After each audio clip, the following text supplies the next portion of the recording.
Yeah, I know I'm a little late to the party on this, but I had to help my cousin move, and I wanted to do a couple of other things before I heard the arguments to this case. Hopefully, I'll be able to touch upon them.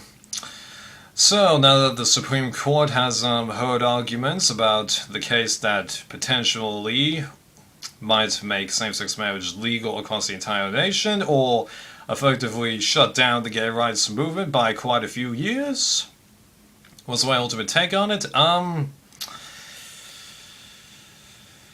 I can predict a good amount of these justices' votes, and we'll definitely talk upon it, but I gotta admit, just the way it was handled, I have to admit, it felt kinda offbeat in multiple instances and not really on track, because just the way a couple of the justices responded to some of the questions being asked, and then like a Roberts' ignorance on what the polls stand in terms of people being in favor of same-sex marriage or opposed to it. Just really, I mean, like, this is the Supreme Court of the United States. They should, be a little more prepared, or just like feel like they understand what they're doing, because I actually listened to the Loving vs. Virginia oral arguments literally right before I listened to these, and even though only 3 or 4 of the justices on that court, talked to the lawyers, they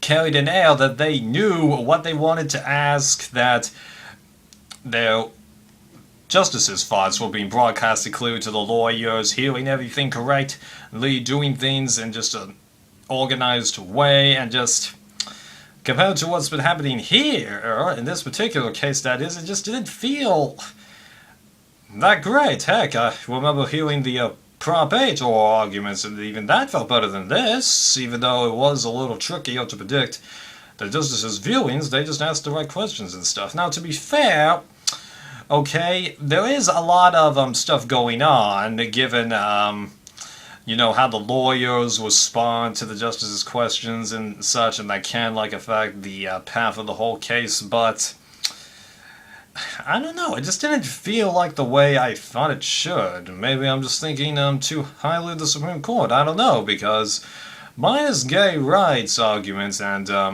Loving vs. Virginia, I've actually never listened to the Supreme Court take another case, so that might be part of my misunderstanding. Shrug. Okay, so, nevertheless, though, I do feel like my predictions that I, stated in my last video about the Supreme Court have nonetheless been proven to be accurate, because, talking about the liberals, first of all, at first, they put themselves into a bit of an unsure position with the millennium, old tradition, bit being voiced, but as the case went on, I feel like they displayed their true colors, because one, all of Sotomayor's questions towards that lunatic who's just trying to argue that states should be allowed to decide the gay marriage issue for themselves, she really did not seem to think that he was giving a nice argument there. Ginsburg, well, she was never going to rule against the LGBT community, because she's been on the bench for every single case involving gay rights and has always voted in favor of it. The same thing goes with Breyer, even though Breyer did seem to be a little bit more willing to listen and then willing to question his logic. But two things. One, it isn't that bad of an idea to keep an open mind. And also, out of all the liberals, he's technically defined as the least liberal out of all of them, even though many will argue that compared to the Supreme Court that was in the 70s, these liberals are actually moderates. I don't know.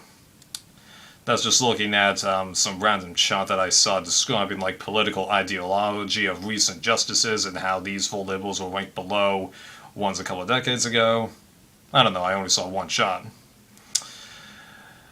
But even he seemed to be somewhat not really sure about their arguments, especially for question 2, it seemed to me, even though he did mention that he has so many cases he needs to look through, although I don't totally know why he needs to, because he should remember how he voted and all those things. Yeah. And then as for Kagan's position, well, she actually didn't really seem to say that much, to be honest. She kept trying to, but Robert, Scully, Alito, and Sotomayor always spoke over her, so... Yeah, but if she's not going to break away from the Liberal bloc in this situation, I don't think, so... Their votes, I think we can safely say, are going to get rights, but pretty much everyone predicted they would. Moving on to the main conservatives on the court. Well, Thomas obviously said squat, but he's voted against gay rights every time, and he's not going to break that tradition. There's no way he will. Scalia, well, even though he did seem to have a bit of a willingness to listen to the lawyers for gay rights arguments, and even he did seem to point out specific holes in the person arguing for question 2. I don't think he really has that much in him to change his vote. He's always been opposed to the gay rights community, even though he states that supposedly he has no problem with gay people, but just kind of ignoring the writing on the wall. And then I had to have somebody else point this out to me when he was telling the lawyer arguing that states should be able to decide gay rights for themselves in question 1. That line where he says, you don't have to answer the question. Now, I originally was thinking that he was stating that, like, you could just give your reasoning in the case, but now I'm getting to realize that he was actually trying to throw that guy a lifeline. Yeah, and to this day, he still hasn't really explained why he ruled in favor of the plaintiffs in Hollingsworth vs. Perry, or Perry vs. Schwarzenegger, or Prop 8, whatever you want to call it. And, yeah. So I think we can count him out, even though he did poke holes, but you can vote for the side that you poke holes in. Come on. You could argue that both arguments are flawed and just choose, yeah. A little, well, if there's still any people who feel like he might vote in favor of gay rights, I don't see that happening here, given how he constantly kept trying to argue the other alternate couple situations, you know, because how he kept discussing polygamy and the incest issues, even though those are nice questions to be asked, and I feel like the lawyer did give the right answers, because even though it took me a while to realize this, mostly on my own, I concluded that allowing gay marriage would not be the same thing as allowing polygamy, because this is what you need to do to change the legal system as it is right now to include gay couples. You take whatever paperwork signifies the laws, you know, to be as they are, and then you add this. Also applies to same-sex couples. And that's it. That's literally all you have to do, in my eyes. I mean, sure, there's the argument of make the paperwork gender-neutral and all that stuff, but that's all you have to do. If you want to legalize polygamy in this situation, well, not only do you have to transfer new paperwork, there's going to be a slew of court situations about what's the child rights protection going to be like? Who recognizes who as being married to who? What are you going to do about the living arrangements? It's a slew of issues that just are really tough to answer. Now, to be fair, making same-sex marriage legal will lead to having the non-discrimination laws in every state being upped. And then there's the religious freedom argument, but in my mind, the religious freedom argument actually doesn't involve the gay people as the primary party. It's the people who have those beliefs as the primary party, okay? You can argue that, but that's how I feel. But just anyone who feels like he's going to might vote in favor of gay rights, nah. And even now, I don't think he actually voted to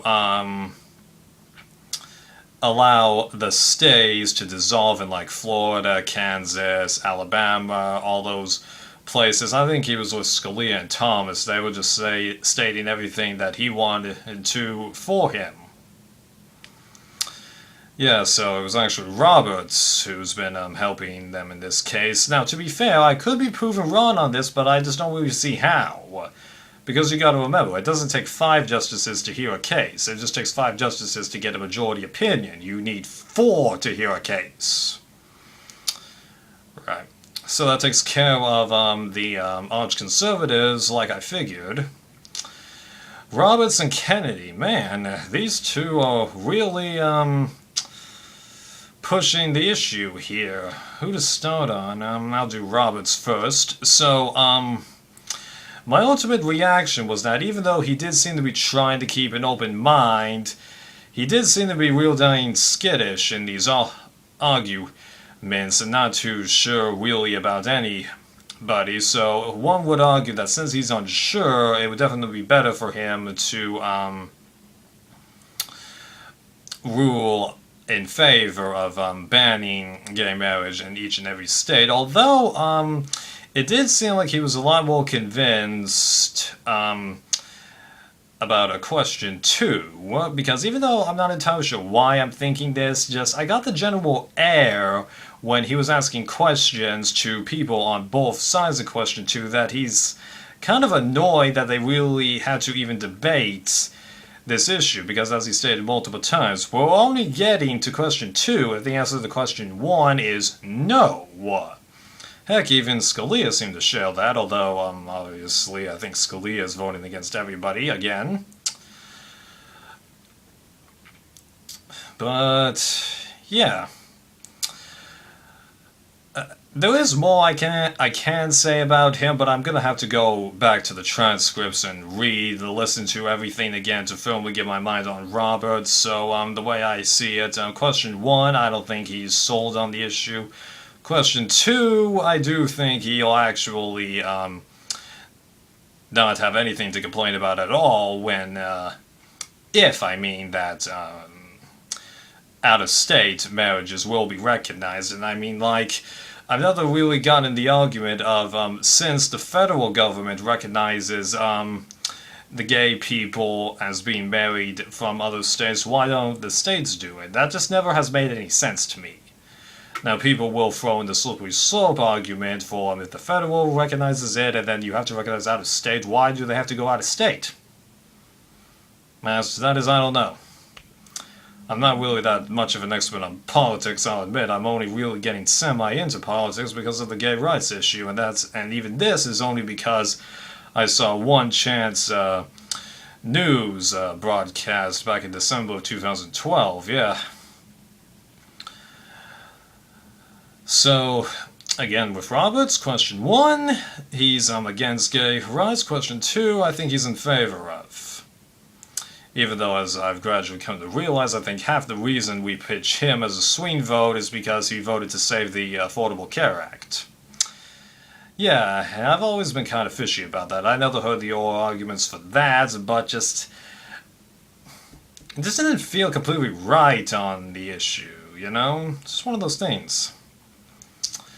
And then as for Kennedy, well, like with the liberals, he starts off with the millennial old tradition argument, but I think even he, or was it Ginsburg, that stated like the Supreme Court or nature or social patterns itself have kind of changed that definition. And yeah, I'm with them, because if you truly look back at the history of marriage, in my eyes, marriage has never always been one man, one woman. I mean, like, technically, it was one man marrying a woman, but several times the man got multiple wives, you know, and then there were strange situations of forced marriages, and then there was siphoning the woman to, like, the next member of the family, you know, and then I think there was a time in history, although I cannot remember for the life of me what period of history it was where incest actually happened a lot, and then there are all those that defined cousins, first cousins, I mean, marrying as in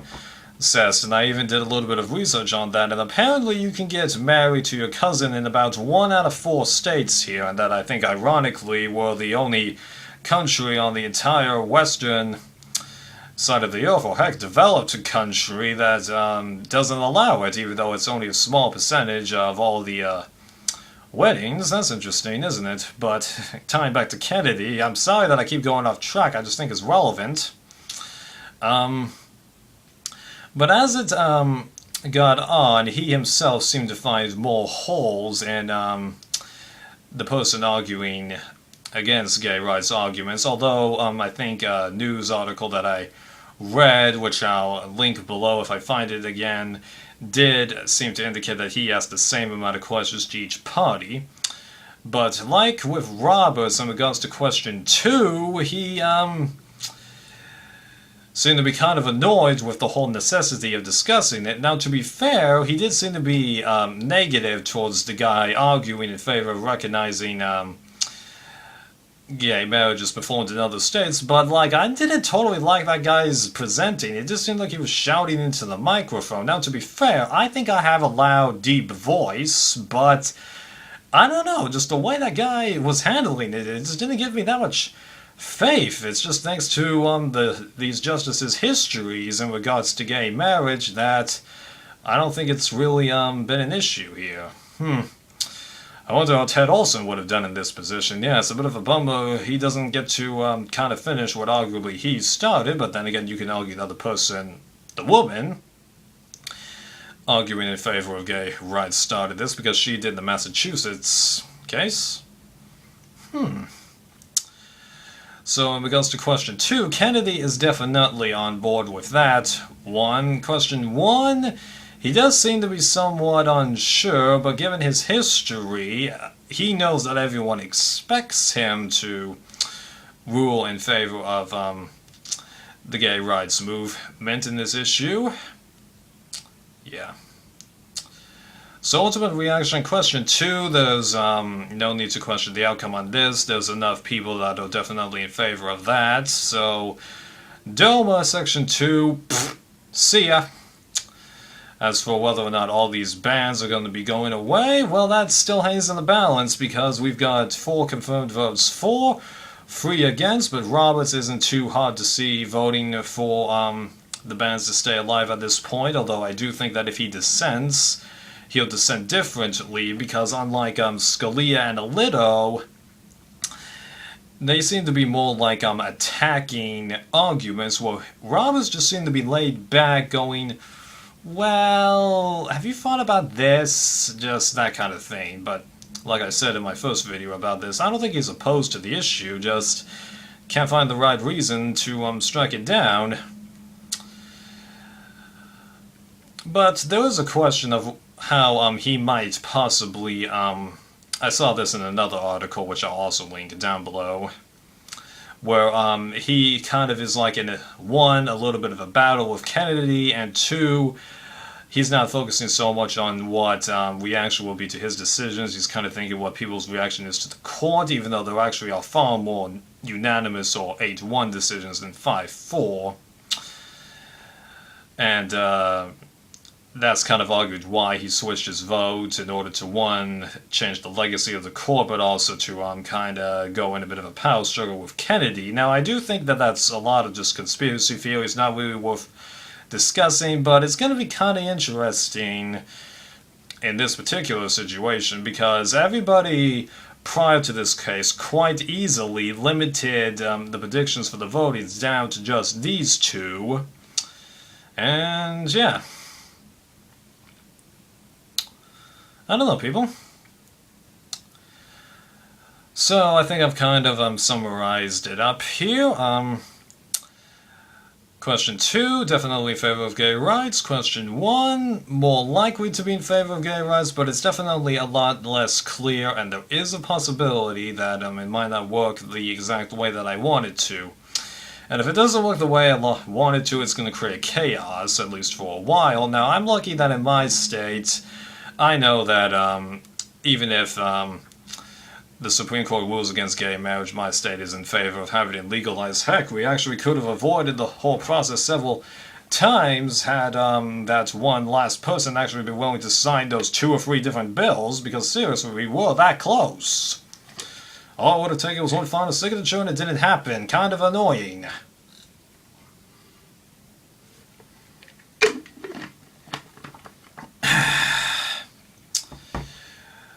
Okay, so I kind of feel like I've made this thing go on long enough. To all the hosts who actually watched this through, I applaud you, and later.